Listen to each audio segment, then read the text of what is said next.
Okay, if you look on eBay for recent listings from Chinese vendors, you might come across a vendor, or not, I'm sorry, not a vendor, but a lot of listings that actually have this. It's called an IMAX SSD. It's specified to be, it should be 100 or 1 terabyte SSD, but in reality, it isn't even close. Basically, after doing some testing, I found that the SSD drive only holds about 128 gigabytes before you can't copy any more data to it.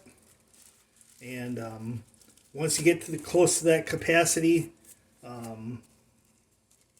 even using the SSD becomes very, very unstable.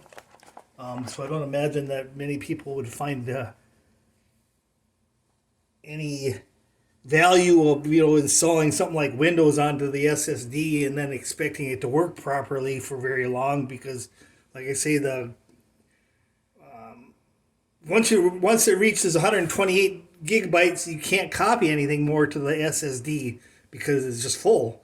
And the only reason that it actually looks like it's in 1 terabyte is I think they basically just they they changed the firmware to specify that it actually is something that it's not, and being a 1 terabyte SSD. So I was going to hook it up to my computer and basically show you some of the tests I actually ran on it already, and then just be aware that if you see the listing for 1 terabyte for like $60, it's probably too good to be true.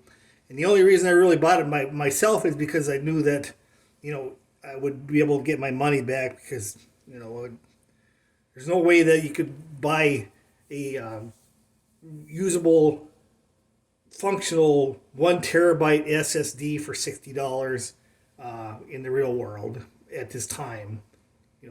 Maybe in the future, but not at this time. So I'll continue this video when I hook it up to the computer.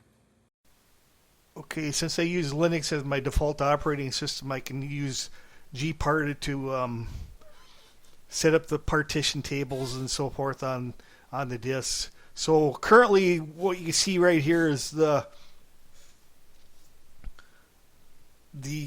INMAS disk, which I partitioned with NTFS, and it and then it has some files which you see in yellow where they're actually written to it. But you can see that actually the use size right now, looking under gparted, is 126.69 gigabytes, which is about 128 gigabytes. And the thing is that I can't write anything more to the disk than that. So we have a theoretical 1 terabyte or 931.51 gigabyte SSD drive, which only holds 128 gigabytes. So in order to further test it, I used a program which is called Media Tester, and I can't really remember where it's at right now, but essentially what most programs do are just write 1 gigabyte or 1.5 gigabyte files to the disk until they fill up the space. In this case, I could only get to, like I say, 128 gigabytes before it was ran out of space, and the disk couldn't hold any more files. So, like I say, we have the theoretical 1 terabyte disk that can only hold 128 gigabytes of files before it becomes very unstable, hard to do anything with. So I don't know how anybody would actually be able to install Windows to it without just installing Windows and then just leaving. But when they obviously get a little bit of files on the disk, then the disk will just fail, and Windows will fail and everything else. But essentially, all I did was buy this because this I wanted to check it out. The IMAS discs on eBay were $60, around that price range from Chinese sellers. So I decided to buy it and test it out. But ultimately, I ended up having to get my money back because the thing is, it's just a fake SSD drive, kind of like, fake micro SD drives or fake flash drives, and you can use pretty much the same tools to test the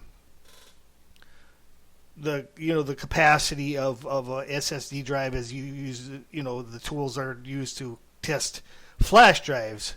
So the last thing I actually did was to test the disk with a piece of software that I also use to test flash drives, so forth, so on, or a tool within the tools is for testing flash drives and so forth. But this specific program runs under Linux. It's called F3 Probe.